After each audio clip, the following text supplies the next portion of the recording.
신명기 31장 말씀을 함께 보기를 원합니다. 신명기 31장 1절에서 8절까지 말씀입니다. 또 모세가 가서 온 이스라엘에게 이 말씀을 전하여 그들에게 이르되 이제 내 나이 120세라 내가 더 이상 출입하지 못하겠고 여호와께서도 내게 이르시기를 너는 이 요단을 건너지 못하리라 하셨느니라. 여호와께서 이미 말씀하신 것과 같이 내 하나님 여호와께서 너보다 먼저 건너가사 이 민족들을 내 앞에서 멸하시고 내가 그 땅을 차지하게 할 것이며 여호수아는 내 앞에서 건너갈지라. 또한 여호와께서 이미 멸하신 아모리 왕 시온과 옥과 그 및 그 땅에 행하신 것과 같이 그들에게도 행하실 것이라. 또한 여호와께서 그들을 너희 앞에 넘기시리니 너희는 내가 너희에게 명한 모든 명령대로 그들에게 행할 것이라.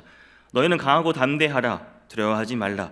그들 앞에서 떨지 말라. 이는 내 하나님 여호와 그가 너와 함께 가시며 결코 너를 떠나지 아니하시며 버리지 아니하실 것임이라 하고, 모세가 여호수아를 불러 온 이스라엘의 목전에서 그에게 이르되 너는 강하고 담대하라.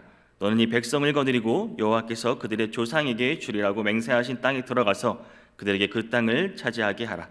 그리하면 여호와 그가 내 앞에서 가시며 너와 함께 하사 너를 떠나지 아니하시며 버리지 아니하시리니 너는 두려워하지 말라. 놀라지 말라.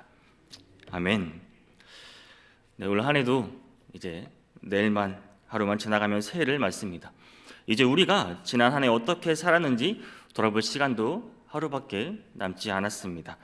돌아보면 다 주님의 은혜라고 하지만 우리는 또 인간이지라 또 좋은 점보다는 아쉬운 점들이 먼저 떠오르기도 합니다. 이러한 것이 사실입니다. 아쉬운 점 중 가장 크게 떠오르는 것은 우리의 자녀들, 또 우리의 손주들, 우리의 다음 세대들이 아닐까 싶습니다. 저도 자녀를 키우는 입장에서 우리의 이 믿음의 유산을 또 어떻게 다음 세대에게 물려줄지, 어떤 이야기를 그들에게 전해줘야 할지 고민할 때가 참 많습니다. 우리의 자녀, 또 손주들, 우리의 다음 세대를 생각하면 항상 우리에게는 아쉬움이 남습니다. 지난 한 해 우리가 다음 세대를 위해 얼마나 우리가 기도하였는지, 또 어떤 말씀을 전해드렸는지, 우리의 믿음을 얼만큼 그들에게 보여주었는지 오늘 말씀을 통해 한번 돌아보는 시간을 가지기를 원합니다. 오늘 말씀은 이제 신명기의 결론 부분에 해당합니다. 31장부터 모세 이후의 시대를 준비하는 이야기입니다. 모세가 죽음을 맞기 전에 남긴 그 부탁의 말씀입니다. 그러자 이제 여호수아를 선정하고 마지막으로 해주고 싶은 말을 담은 내용이 오늘 본문 말씀입니다. 모세가 없는 내일을 준비시킵니다. 어떻게 해야 모세 없는 이스라엘 자손이 건강한 하나님의 백성으로 생존할 수 있었을까요? 오늘 말씀을 통해 모세가 다음 세대에게 전하고자 하는 말을 하나씩 살펴보겠습니다. 오늘 본문은 모세가 자신의 사후 이제 가나안 정복 전쟁을 수행할 이스라엘 그들을 이끌 여호수아에게 이제 승리를 확신시키고 용기를 북돋워주는 장면입니다. 즉 모세는 죽음을 앞둔 상황에서, 또한 자신이 가나안 땅을 들어가는 것을 허락받지 못한 상황에서도 마침내는 이스라엘 백성들이 가나안 땅을 정복하고 하나님의 언약이 이루어질 것을 믿고 확신했던 것입니다. 이것이 바로 신앙입니다. 이것이 신앙입니다. 신앙에는 어떤 상황에서도 우리가 하나님의 약속이 이루어질 줄 믿고 신뢰하는 것입니다. 히브리서 11장 1절은 이렇게 말합니다. 믿음은 바라는 것들의 실상이요 보이지 않는 것들의 증거니라고 말씀하고 있습니다. 하나님을 믿는 우리는 모세와 같이 하나님의 약속이 지금 당장 이루어지지 않고 지연될지라도 우리가 실망치 않고 그것을 끝까지 기다려야 합니다. 하나님께서는 한 번 하신 약속은 반드시 이루어집니다. 왜냐하면 하나님은 우리 인생과는 달리 변하시지 않는 분이기 때문입니다. 민수기 23장 19절 말씀에서는 하나님은 사람이 아니시니 거짓말을 하지 않으시고 인생이 아니시니 후회가 없으시도다. 어찌 그 말씀하신 바를 행하지 않으시며 하신 말씀을 실행하지 않으시랴. 또 사무엘상 15장 29절을 보면 이스라엘의 지존자는 거짓이나 변개함이 없으시니 그는 사람이 아니심으로 결코 변개하지 않으심이니이다 하니라고 말씀합니다. 또한 신약성경으로 와서 야고보서 1장 17절을 보면 온갖 좋은 은사와 온전한 선물이 다 위로부터 빛들의 아버지께로부터 내려오나니 그는 변함도 없으시고 회전하는 그림자도 없으시리라 라고 말씀하고 있습니다. 이와 같이 성경에 많은 구절이 그 하나님의 불변하심을 분명 강조하고 있습니다. 그러면 사랑하는 성도 여러분, 하나님의 약속이 반드시 이루어질 것이라는 것을 믿고 기대하는 이런 모세와 같은 신앙이 우리에게도 있기를 원합니다. 비록 그 약속이 더디 이루어진다고 해도 인내하며 여러분 믿음에 흔들리지 마시기를 바랍니다. 베드로후서 3장 9절에서는 이처럼 말합니다. 주의 약속은 어떤 이들이 더디다고 생각하는 것 같이 더딘 것이 아니라 오직 주께서는 너희를 대하여 오래 참음으로 아무도 멸망하지 아니하고 다 회개하기에 이르기를 원하시느니라. 성도 여러분, 하나님의 약속이 더디 이루어지는 것은 하나님께서 그 약속을 잊으신 까닭이 아닙니다. 그 약속의 성취를 위한 가장 좋은 때를 기다리시는 것입니다. 하나님은 우리가 당신의 약속을 바라보면서 우리가 믿음을 그 반석 위에 세워나가시기를 원하십니다. 그것을 기대하고 또 하나님의 그 약속의 축복에 우리가 함께 참여하기를 원하십니다. 먼저 우리의 믿음을 우리의 신앙을 지키며 다음 세대에게 우리가 먼저 본이 되기를 원합니다. 또한 2절을 보면 이제 모세의 나이가 120세입니다. 이제 내 나이 120세라 내가 더 이상 출입하지 못하겠고 여호와께서도 내게 이르시기를 너는 이 요단을 건너지 못하리라 하셨느니라. 모세는 이제 자신은 나이가 많아 이제 직무를 수행하기가 어렵다는 사실을 알고 있었습니다. 그는 나이가 120세가 되었으니 아마 기력도 전과 같지 않았을 것입니다. 하나님께서 특별히 선택하셔 쓰신 일꾼이지만 그 역시 기분이 정하신 그 순리는 거역하지 못했습니다. 모든 사람은 이처럼 나이를 먹으면 늙게 되고 기력이 쇠하기 마련입니다. 우리는 성경 어디에 찾아봐도 인생의 날이 길다는 기록을 찾아볼 수가 없습니다. 성경은 오히려 이사야서 40장 6절을 보면 모든 육체는 풀이요 그의 모든 아름다움은 들의 꽃과 같으니라고 말하고 있습니다. 풀은 무사한 것처럼 보이지만 어느 순간에 갑자기 마르게 됩니다. 인생의 날이 그렇습니다. 이처럼 길지도 못합니다. 인간이 누리는 이 부귀영화가 얼마나 오래 가겠습니까? 따지고 보면 결국 우리에게 허무함과 그 허망함만 줄 뿐입니다. 꽃이 피면 사람들이 그것을 주목하고 그 향기를 맡습니다. 하지만 얼마 못 가서 그것들은 떨어지고 맙니다. 때로는 보기 흉한 모습으로 우리 앞에 있기도 합니다. 그러나 모든 사람은 자신에게 주어진 시간을 잘 사용해야 합니다. 우리에게는 낭비해도 좋을 만큼의 충분한 시간이 주어지지 않았습니다. 낭비하는 분량이 많을수록 우리의 인생도 부실해지기 마련입니다. 우리가 세월을 아껴야 하는 이유가 여기에 있습니다. 모세는 그의 기도에서 시편 90편 10절을 보면 우리의 연수가 70이요 강건하면 80이라도 그 연수의 자랑은 수고와 슬픔뿐이요 신속히 가니 우리가 날아가니이다라고 고백하고 있습니다. 우리에게 주어진 수명은 길지 못한다고 합니다. 그것도 신속하게 지나가기 때문에 우리는 정신을 차려야지만 이 인생을 후회 없이 살아갈 수 있는 것입니다. 특히 기력이 강건하고 시간이 충분하다고 생각할 때 우리는 더욱더 하나님의 일에 힘써야 하는 것입니다. 내가 지금 건강하다고 해서 이 건강이 평생 보장될 것이라는 것은 그 누구에게도 그런 보장은 없습니다. 젊은 청년 중에는 혹시 자신의 젊음이 영원히 지속되기라도 할 것처럼 인생을 마구 허비하는 이들도 있습니다. 여러분 청년의 때 정말 금방 지나갑니다. 저 인생은 나이에 비례한다고 하죠. 정말 금방 지나갑니다. 따라서 헛되이 젊음을 낭비해서는 안 됩니다. 그리고 지금 해야 할 일이 있으면 그것이 무엇이든 하나님께서 우리에게 기회를 주셨을 때 우리는 하나님의 일을 마땅히 감당해야 하는 것입니다. 그래야만 우리의 인생이 후회가 없을 수 있습니다. 성도 여러분, 모든 일에는 그 때라는 것이 있습니다. 전도서 3장 1절을 보면 범사의 기한이 있고 천하 만사가 다 때가 있나니라고 말씀합니다. 아무 때나 파종하고 또 아무 때나 우리가 그것을 추수하는 것이 아닙니다. 인생도 이와 같음을 여러분 기억하시기를 바랍니다. 우리의 인생, 내 시간을 막을 수는 없으나 우리가 지금 해야 할 일을 할 수는 있습니다. 우리에게 주어지는 그 기회들을 충분히 활용하시기를 바랍니다. 오늘 하루를 살아도 여러분 후회 없이 살아가시기를 바랍니다. 할 일이 있으면 하시고 할 말이 있으면 전하시기를 바랍니다. 특히 아직 우리의 다음 세대 중에 아직 예수님을 알지 못하는 사람이 있다면, 제 머물러 있는 사람이 있다면 여러분 반드시 예수님을 전하시기를 바랍니다. 죄라는 것이 그렇습니다. 이 죄라는 것이 사람으로 인해 하나님의 약속에 참여하지 못하게 합니다. 모세도 예외는 아니었습니다. 2절을 보면 모세는 여호와께서도 내게 이르시기를 너는 이 요단을 건너지 못하리라 하셨느니라라고 말씀합니다. 모세의 입장에서 보면 이것이 얼마나 날벼락 같은 이야기입니까? 그가 누구입니까? 이스라엘을 애굽에서 인도해낸 출애굽의 지도자였습니다. 또 그 광야 그 40년을 한결같이 백성을 인도한 사람이었습니다. 물론 그는 백성들을 인도하는 그 40년 동안의 숱한 어려움을 당했습니다. 그러면서도 모세가 그 모든 어려움을 참으면서 백성들을 인도할 수 있었던 것은 하나님의 소명도 소명이지만 그는 그 약속의 땅에 대한 그 소망이 있었습니다.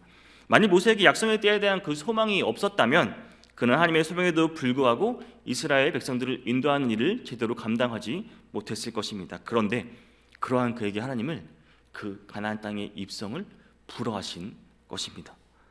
그러나 모세의 심령이 과연 어떻겠습니까?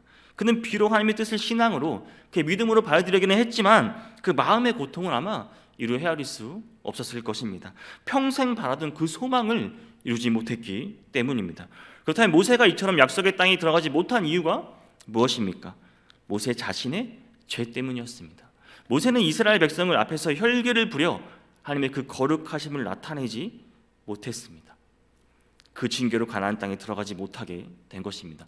물론 이 모세의 범죄의 직접적 원인이 그 백성들의 완악함으로 인해 비롯되었기는 하지만 모세는 그의 범죄로 말미암아 하나님의 약속에 참여하지 못하게 된 것입니다. 물론 이는 모세가 구원받지 못했다는 말이 아닙니다. 그럼 분명하게 구원받았습니다. 마태복음 17장 3절을 보면 예수님께서 변화산에 가셔서 이제 모세의 엘리야와 함께 이야기를 나눈 사실에서 우리는 확인할 수 있습니다.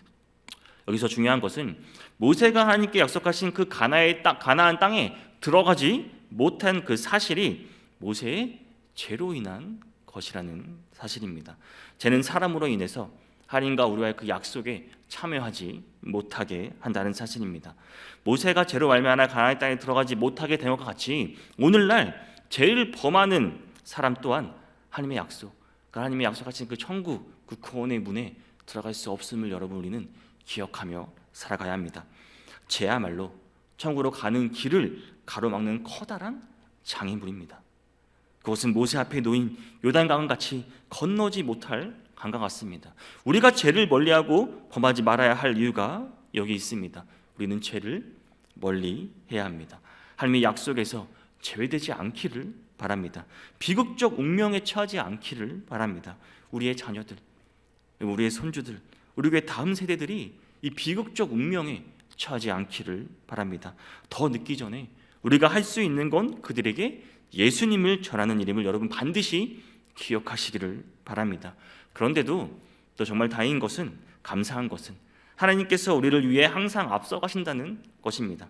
우리의 길을 예비하여 주시고 우리를 지켜주시고 우리를 보호하여 주신다는 사실입니다. 3절을 보면 여호와께서 이미 말씀하신 것과 같이 내 하나님 여호와께서 너보다 먼저 건너가사 이 민족들을 내 앞에서 멸하시고 내가 그 땅을 차지하게 할 것이며 여호수아는 내 앞에서 건너갈지라. 여러분, 모세는 그의 사후, 이제 그가 죽은 후에 여호수아가 이스라엘을 인도하여 요단을 건너갈 것과 또 하나님께서 이스라엘 백성들을 위해 앞서가서 그 가나안 땅에 건너가셔서 대적들을 멸하시고 또 이스라엘 백성들을 위해서 그 땅을 얻게 하실 것이라고 말씀하고 있습니다. 누가 저자의 위치에 있던 이스라엘 앞에서 인도하시는 분은 하나님이심을 모세 자신이나 또 여호수아 모두는 그의 일꾼에 불과하다는 것을 성경은 강조하고 있습니다. 예나 지금이나 똑같습니다. 하나님은 이처럼 자기 백성을 위해서, 우리들을 위해서 항상 앞서서 일하고 계신다는 사실입니다. 성경은 이에 대해 분명히 증거하고 있습니다. 우선 아브라함이 이삭을 번제로 드리라는 명령을 수행코자 모리아 산으로 갔을 때 하나님께서는 이미 먼저 아브라함보다 앞서가셔서 이삭을 대신할 제물을 준비해 두고 그가 오기를 기다리셨습니다. 하나님께서 준비하신다는 의미의 여호와 이레라는 말이 여기서 유래하게 된 것입니다. 또한 출애굽기 13장 21절의 내용은 하나님께서 출애굽 당시 낮에는 구름 기둥으로 또 밤에는 불 기둥으로 이스라엘 앞에서 그들을 인도하셨습니다. 사무엘하 5장 24절에서도 하나님께서는 다윗 시대 블레셋과의 전쟁 시에도 이스라엘에 앞서 또 블레셋 군대를 몰아주셨습니다. 이처럼 하나님께서는 친히 우리 앞에 또 우리 앞서 모든 장애물을 제거하시고 우리로 은혜와 또 하나님의 그 축복에 참여하게 하신다는 사실입니다. 그러므로 우리는 어떻게 해야 되겠습니까? 하나님의 이 명령에 순종하기만 하면 되는 것입니다. 하나님 우리에게 무엇을 행하도록 명하시고 또 바라보고 있는 무책임한 분이 절대 아니십니다. 그분이 무엇을 명령하실 때는 그것을 행할 수 있는 그 여건과 환경까지도 다 마련해 주신다는 것입니다. 따라서 우리가 하나님의 명령에 순종하기만 하면 우리는 능력 있는 삶을 살아갈 수 있는 것입니다. 오늘날 많은 성도가 능력 있는 삶을 살지 못하는 것은 성도들의 앞에서 행하시는 하나님의 그 인도하심과 하나님의 그 보호하심에 하나님의 명령에 순종하지 못하기 때문입니다. 사랑하는 성도 여러분, 하나님은 당신의 명령에 순종하는 자를 또 그 백성들을 절대 홀려 내버려 두지 않으십니다. 하나님은 당신의 명령에 순종하는 자기 백성과 함께 하시고 또 그들과 먼저 앞서 이미 길을 준비해 주시고 다 행해 주십니다. 그들 앞에 놓인 장애물들을 제거해 주시고 우리로 인해 또 형통한 삶, 승리하는 삶을 살게 하십니다. 그런지 우리는 하나님의 명령에 순종하는 삶을 살면 되는 것입니다. 하나님께서 함께 하시고 우리보다 먼저 행하심을 믿음으로 나아갈 수 있는 우리 모두가 될 수 있기를 바랍니다. 또한 모세는 마지막 그의 말에서 악인들에 대한 심판도 분명히 말하고 있습니다. 사절을 보면 또한 여호와께서 이미 멸하신 아모리 왕 시온과 옥과 및 그 땅에 행하신 것과 같이 그들에게도 행하실 것이라 라고 말씀하십니다. 이는 요단 서편의 가나안 족속들도 이미 멸망한 요단 동편의 아모리산과 같이 하나님에 의해 철저하게 진멸될 것이라는 것입니다. 이것이 무엇을 의미합니까? 이는 악인들의 궁극적인 운명은 다 같다는 것입니다. 악인들의 마지막은 다 멸망입니다. 다 진멸되고 사라집니다. 악인들은 누구도 멸망을 피하지 못합니다. 세상에서는 비록 악을 행하는 자들일지라도 일시적으로 번성할 수 있습니다. 그러한 이유로 의로운 자들이 또 우리 성도들이 낙심할 때도 많습니다. 악을 행하는 자들의 번성은 그러나 여러분 영원하지 못합니다. 그들은 하나님의 정하신 때가 되면 다 멸망의 길로 들어가게 되어 있습니다. 그것이 하나님이 정하신 뜻입니다. 역사적으로 봐도 악을 행하는 자들의 종말이 대부분 비극적이었던 사실을 또 이것을 증명해 주고 있습니다. 물론 악을 행하는 자라고 해서 세상에서 다 비극적인 종말을 맞는 것은 아닙니다. 그들 중에는 죽는 날까지도 아무런 해도 받지 않고 평안한 삶을 사는 자들도 있습니다. 그러나 그게 끝이 아니죠. 하나님의 심판이 피했다고 생각해서는 안 됩니다. 그들은 비록 세상에서는 하나님의 심판을 받지 않았다고 해도 하나님의 보좌 앞에서 심판받게 되면 결국 그들은 영원한 멸망에 들어가게 될 것입니다. 히브리서 9장 27절은 이렇게 말합니다. 한 번 죽는 것은 사람에게 정하신 것이요 그 후에는 심판이 있으리니. 사랑하는 성도 여러분, 우리는 죄를 멀리하여야 합니다. 악을 행해서는 당연히 안 됩니다. 또 의를 행하다가 악을 행하는 자들의 잘됨으로 인해서 낙심하지 마시기를 바랍니다. 악을 행하는 자들의 잘됨을 길어봐야 그의 육체의 생명이 끝날 때까지밖에 그것을 유지할 수 없습니다. 그들의 하나님의 정하신 심판의 때가 되면 영원히 멸망에 처하며 그 고통으로 인해 날마다 부르짖게 될 것입니다. 우리는 하나님의 명령을 생명과 같이 어겨야 합니다. 그대로 복종해야 합니다. 오늘 본문 5절이 이를 말해줍니다. 또한 여호와께서 그들을 너희 앞에 넘기시리니 너희는 내가 너희에게 명한 모든 명령대로 그들에게 행할 것이니라. 이는 이스라엘이 하나님의 군사로서 가나안 족속과의 전장에 임할 때에 그 자세에 대해서 언급하고 있습니다. 즉 이스라엘 백성들은 가나안 족속과의 전쟁에서 하나님께서 모세의 입을 벌어 그 명하신 대로 그들에게 행하야만 했습니다. 신명기 7장 1절에서 5절의 내용이 이 명령의 내용입니다. 그 핵심 내용은 그들을 불쌍히 여기지 말고 진멸하고 그들의 모든 우상을 제거하라고 하셨습니다. 참으로 이러한 하나님의 명령이 무자비해 보이고 또 인간으로서는 도저히 행하기 어려운 것일 수도 있었습니다. 그러나 하나님께서 이러한 명령을 주신 것은 하나님이 무자비하기 때문이 아니십니다. 그들의 죄에 대한 하나님의 공의의 심판을 하신 것입니다. 그러므로 이스라엘 백성들은 비록 하나님의 명령이 납득하기 어렵더라고 하더라도 하나님의 공의를 실행하는 그 도구로서 하나님의 명령을 생명같이 여기고 그대로 복종해야 했습니다. 하나님의 명령은 우리 인간의 판단에 따라 이것을 뭐 시행해도 되고 아니면 시행하지 않아도 되고 이러한 성질의 것이 아닙니다.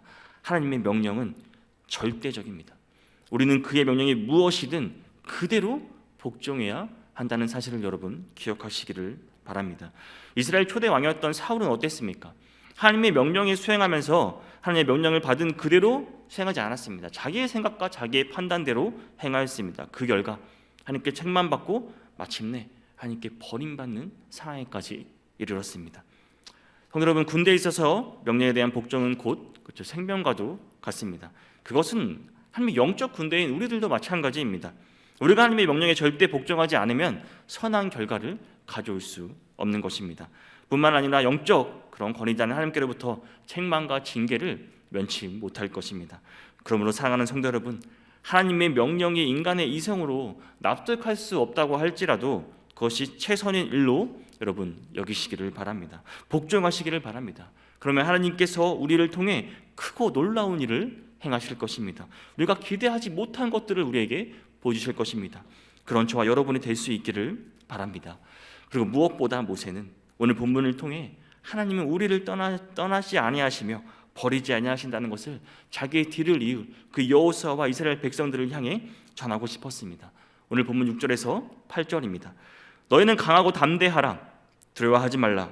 그들 앞에서 떨지 말라. 이는데 하나님 여호와 그가 너와 함께 하시며 결코 너를 떠나지 아니하시며 버리지 아니하실 것임이라 하고, 모세가 여호수아를 불러 온 이스라엘의 목전에서 그에게 이르시되 너는 강하고 담대하라.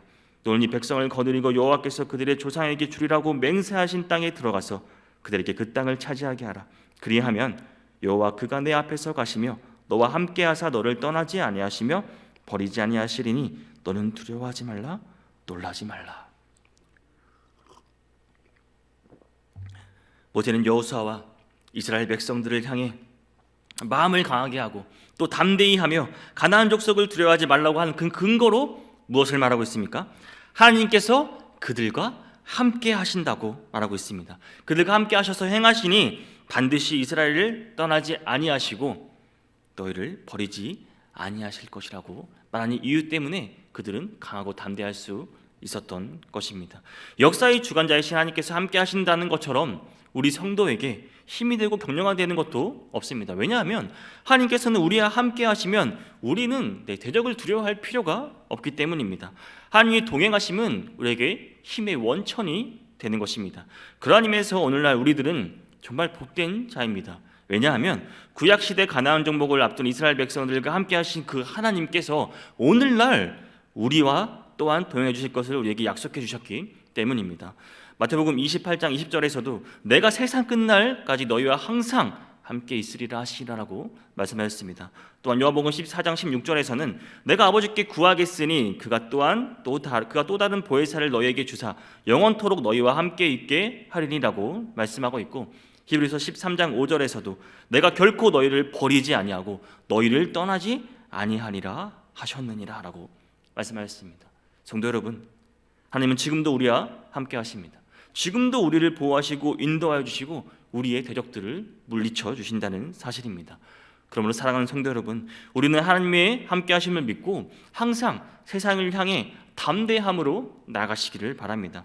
먼저 복음으로 또 세상을 정복하고자 할 때 담대하시기를 바랍니다. 그 대상이 우리의 자녀, 우리의 손주, 또 다음 세대라면 더 그렇게 우리는 해야 합니다. 주님은 사도 바울이 복음을 증거하기 위해 제수의 몸으로 로마로 향할 때 담대하라라고 하셨습니다. 이는 주님이 무슨 말입니까? 내가 너의 후원자가 되어줄 테니 너는 담대히 가라라고 말씀하시는 것입니다. 마찬가지로 하나님은 우리가 복음을 증거할 때에도 우리의 가장 든든한 후원자가 되어주신다는 사실입니다. 우리의 앞길을 열어주실 것입니다. 또한 우리가 세상의 의를 구현하는데 담대하시기를 바랍니다. 우리의 행동으로, 우리의 모습으로 그 일을 보여줘야 하는 것입니다. 세상은 온통 불의가 판을 치고 있습니다.